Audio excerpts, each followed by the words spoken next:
A strange ice attack suddenly hits a young girl named Yang Fei and freezes her in place. Yang Zi sits behind her in the hospital and says she always goes against him. She doesn't react to his touches and he says she isn't interesting. He confesses to hiding a secret and says she is not the only one in their family who has awakened an ability. Her ability allows her to fly, and energy flows around the room as he says he is an awakener. Yang Zi can steal abilities from other people and make it his own. He steals his sister's ability, and it is a D rank ability. It is a weak ability that sends a mental blast to attack enemies. He realizes Yang Fei wouldn't have become an ice statue if her ability had been stronger. Chuan Yong's unintentional attack turned Yang Fei into ice, and Yang Zi wonders if the attack was truly an accident. He says his distance from his sister was far, but he hears his parents scream from outside. A lawyer talks to Yang Zi's parents and says Chuan Yong saved more people while fighting. Yang Fei being hit by his attack was a coincidence, and the hero didn't wish for it to happen.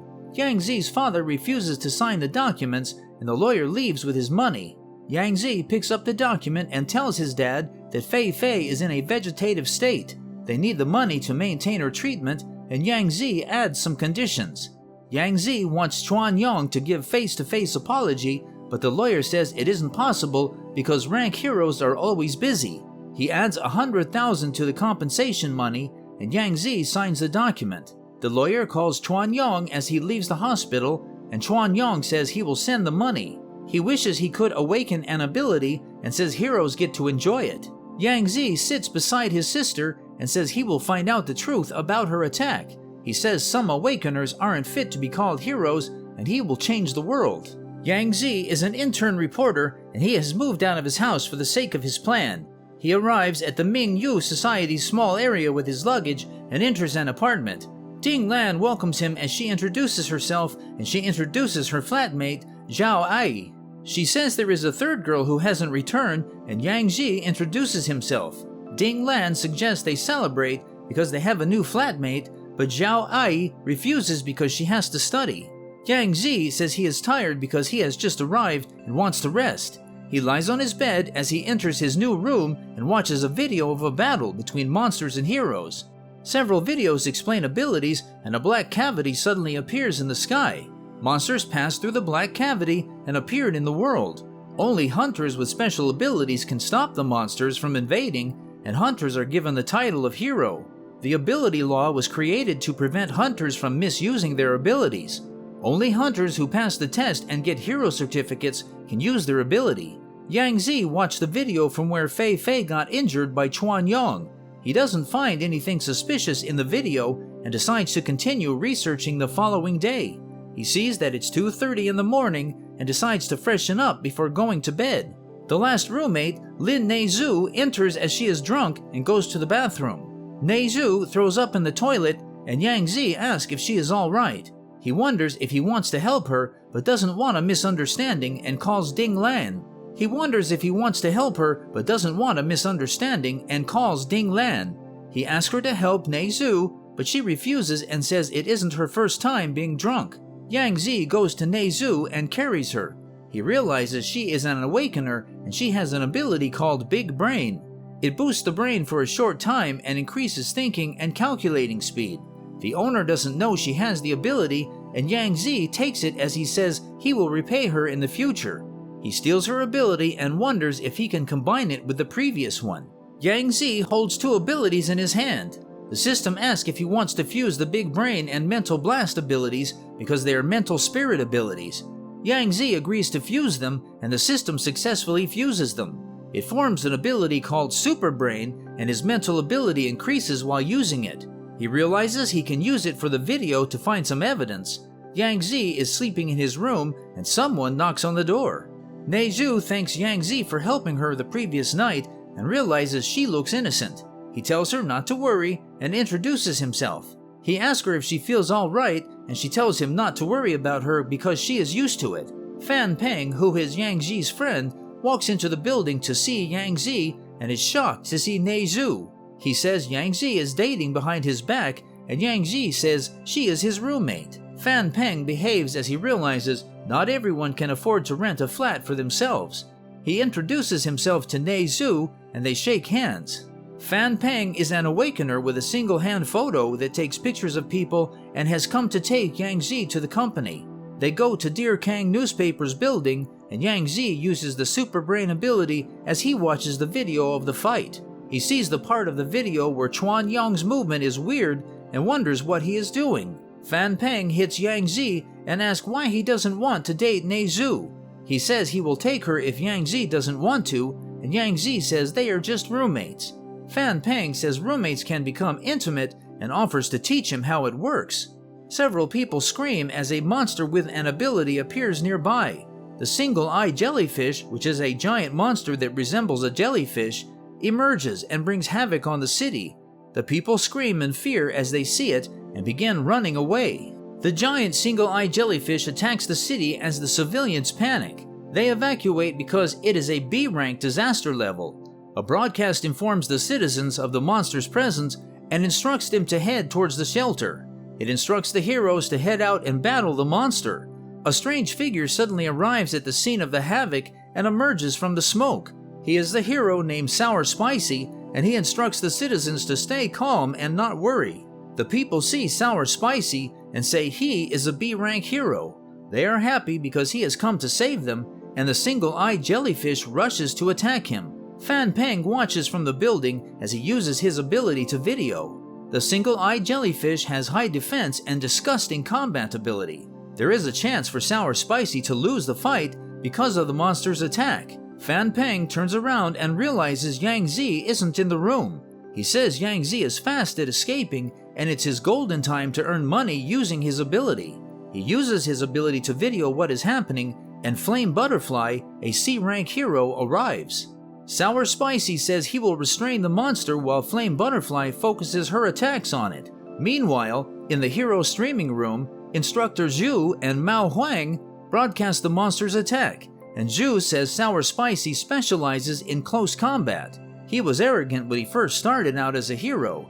Huang asks Zhu why he is rating Sour Spicy like that, and Zhu says Sour Spicy needs time to eat a bowl of spicy noodles before attacking and killing a monster. They continue watching the live stream and watch as Sour Spicy knocks the monster down. Flame Butterfly instructs him to dodge as she flies over the monster and attacks it with her fire. The flame consumes the monster, and Huang says it is about to die. Zhu stops him and says monsters are intelligent. He doesn't see any signs of nervousness from the monster, and it extinguishes the flame as he emerges unscathed. Sour Spicy realizes the monster mutated and realizes he cannot lose because younger heroes will replace him. Yang Zi watches from a distance and sees Sour Spicy ingesting a strange blue medicine. The monster grabs Flame Butterfly and she begs for help. Several people watch the live stream of the battle between the heroes and the monster and see as it grabs Flame Butterfly. Sour Spicy destroys its tentacles as it prepares to attack her and saves her from falling. Huang screams in excitement as he says Sour Spicy hasn't gotten old. The monster attacks Sour Spicy, but he deflects its attacks and destroys its tentacles. He attacks the single-eyed jellyfish monster as strange light emerges from his body. Sour Spicy uses a spicy attack and jumps through the monster. He successfully kills it as he stands triumphant, but suddenly falls to the ground. He begins coughing up blood as Flame Butterfly rushes to see if he is all right. She is startled as she sees his face and asks what is happening to him. Sour Spicy battles for control and says he is all right. He lies and says he used too much of his strength, and Flame Butterfly says he startled her. The people celebrate as Sour Spicy defeats the monster, and they say he is cool. Yang Zi watches as the fight ends from behind a building and notices something moving from the single-eyed jellyfish. He sees a tiny clone emerge from the deceased one, and it begins to move in his direction. Yang Zi sees that its physical and elemental defenses are very high.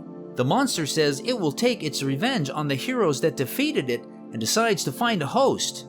The clone flies towards Yang Zi as it says he looks tasty. It decides to make him its host, but Yang Zi says its ability will become his. He defeats the monster with a mental attack, and Flame Butterfly senses that someone just used her power. Yang Zi holds the clone and extracts its ability. It has a B-rank fire-resistant shield and makes the wielder immune to fire attacks. He absorbs the ability and hides as Fire Butterfly flies around. She lands and she searches for him, but a strange man with a mask emerges. She asks if he just used an ability, and he says he did. Flame Butterfly asks the strange man if he is a hero and says she has never seen him. He throws the dead single-eyed jellyfish clone at her and says he isn't a hero. He says he is a passerby and helped her finish up her work. The monster lands in front of her and she is shocked that he could kill such a powerful monster by himself. She says he isn't allowed to use his abilities without permission because he isn't a hero. The man asks her to let him pass as he walks, but Flame Butterfly blocks his path and refuses. Flame Butterfly says he illegally used his abilities and must follow her to the Hero Association to get inspected. The masked man stares at her with a fearsome look and asks if she thinks she can stop him. She prepares to attack, saying he has broken the rules and regulations. She is allowed to punish him using her abilities because he broke the rules. The man asks if that is how a hero treats a normal human being. He grabs a piece of her flame and extinguishes it in her presence. Flame Butterfly is in shock as the masked man says it is his turn to attack. She panics as she is full of fear and flies away as she apologizes. She admits she is wrong and begs him not to kill her. The masked man watches as Flame Butterfly flies away and realizes that Sour Spicy uses a blue medicine to get stronger.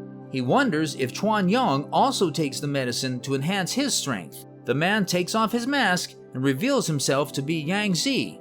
He says he must investigate the blue medicine. Yang Zi enters a train as he returns home and says he must give up on stealing abilities for a while. He wants to explore the super brain ability and investigate the blue medicine. A strange man walks past as he asks Yang Zi to excuse him. Yang Zi realizes that his bag is missing and searches for it. He senses the man that has just passed him and realizes his appearance suddenly changed. He follows the man as they leave the train station, and the man begins to run as Yang Zi follows him. The man enters a public restroom, and Yang Zi wonders if he entered the female toilet. Yang Zi instructs the strange man to come out of the restroom, but he refuses and calls him a pervert. Yang Zi kicks the door and sees the man dressed as a woman. He says the man's ability is special and it also changes his voice. The man apologizes as he begs for forgiveness and says he is wrong. The man holds a purse and uses his ability to transform it into Yang Zi's bag. He returns the bag to Yang Zi and Yang Zi asks if he opened it. The man swears he didn't open the bag, and Yang Zi instructs him to find a proper job and live a normal life. The man promises not to steal again, but Yang Zi says he isn't letting the man go off for free. He knocks the man out using his mental blast and steals his ability. He walks away as he says he has gained a free ability and it's called Costume Change. It allows him to change into any costume he thinks of, and it also has storage space. Yang Zi leaves the restroom and changes into a suit. Some officers walk to him and say they received reports that a female was screaming from the restroom. Yang Zi says he saw a pervert walk into the female toilet while wearing a female costume. The officers apprehend the man, and Yang Zi says some awakeners aren't fit to have abilities. A week passes, and Yang Zi steps out of a car. He meets Fan Peng and asks why he needs to come out and meet him. Fan Peng says he met Nei Zhu while playing in a bar and calls her Yang Zi's girlfriend. Yang Zi says she isn't his girlfriend as they enter the bar and they see Nei Zhu dancing in a cage while wearing an appealing outfit. She wonders why Yang Zi is in the bar and he walks past her. Fan Peng tells Yang Zi not to be sad and says girls are everywhere. He says they should enjoy it because he has come to his territory and has made arrangements. Fan Peng instructs some girls to come over and says they are his good sisters. He introduces Yang Zi to the girls and says they are best friends. The girls push Fan Peng away as they sit beside Yang Zi and says he is handsome. Meanwhile, Lu Yuan sits in a private area with some girls and says he wouldn't have lost a race if his brother didn't drive away with his car. Li Ho says it's just a race and tells him not to blame the car for his loss. Lu Yuan laughs as he gets drunk and asks Li Ho not to be on his dad's side. He suggests that Li Ho becomes his personal bodyguard and Nei Zhu pours a drink for them. Li Ho refuses as he says it must be hard for a normal person like Lu Yuan because he always has a bodyguard around him. Lu Yuan slaps Nei Zhu as he asks what she has been doing. He says the wine she serves is trash and isn't worth him drinking. He pours the wine on her head, and Yang Zi gets angry as he sees what happens. Fan Peng stops him from moving as he says Li Yuan is the son of Kunlun Company's A ranker, Zhang Zhong's second son. His bodyguard is a C rank, and Fan Peng says Yang Zi doesn't stand a chance against them.